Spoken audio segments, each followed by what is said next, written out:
ትናንትና እጅግ ከባድ ጉዳት አስተናግዶ የነበረው የወላይታ ዲቻ ተጫዋች ቅዱስ አሁን ላይ በሙሉ ጤንነት ላይ ይገኛል።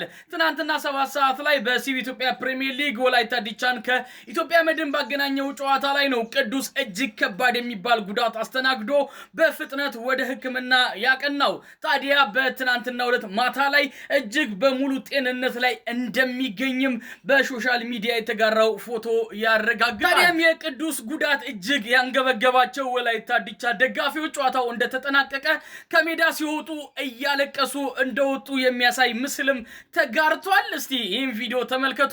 ቪዲዮን ሼር፣ ኮፒ ሊንክ፣ ሪፖስት እያደረጋችሁ ለሌላ ሰው እንዲደርስ አድርጉ። ቅዱስ እግዚአብሔር ይማርህ።